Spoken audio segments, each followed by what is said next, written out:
O Castelo dos Espelhos. Era uma vez um castelo medieval habitado por um rei, uma rainha e toda a sua corte. Cada aposento tinha um espelho que não era muito usado. Aliás, ninguém gostava de se ver no espelho. Sentiam até um certo desconforto em ver a sua imagem refletida nele. Até que certo dia, não se sabe como, o espelho de um dos quartos quebrou. E depois de alguns dias, a rainha percebeu que naquele quarto, agora sem espelho, algo havia mudado. As pessoas agora param para conversar, dão até risada e há um clima de alegria, coisa que falta nos outros quartos. Aí o que ela fez? A rainha conversa com o rei, contando que achava que a falta daquele espelho talvez fosse a mudança de tudo. O rei, contudo, não parecia acreditar na rainha e, para provar a sua teoria, pediu ao rei que retirasse aquele espelho de um outro quarto para observar o que aconteceria. E foi exatamente isso que aconteceu. Após alguns dias, naquele quarto em que foi retirado aquele espelho, verificam os mesmos fenômenos. As pessoas se sentem mais à vontade, sem aquele desconforto e ficam mais alegres.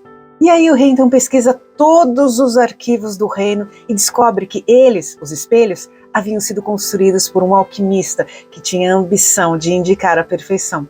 Assim, o espelho mostrava o defeito das pessoas que ficavam à sua frente, mas a intenção do alquimista era estimular as pessoas a melhorarem e a corrigirem os seus defeitos. Mas, na verdade, o efeito era exatamente oposto. As pessoas, ao se verem, ao enxergarem seus próprios defeitos, sentiam vergonha e tristeza. Assim, o rei e a rainha retiram todos os espelhos do castelo e decidem comprar novos e vão até a primeira loja de vidros. O rei não gosta muito, porque o vidraceiro só quer mostrar as pompas, as preciosidades das suas molduras. Já na segunda loja de espelhos, ele é todo feito em mosaicos, ou seja, feito por pequenos fragmentos, e só dá para ver um pedacinho de cada vez, e não a imagem toda.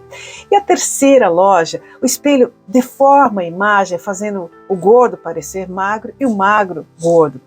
Até que numa rua, encontra um vidraceiro trabalhando com satisfação e pergunta o que o seu espelho teria de especial. Ele responde que seus espelhos são simples e que executam a sua função natural.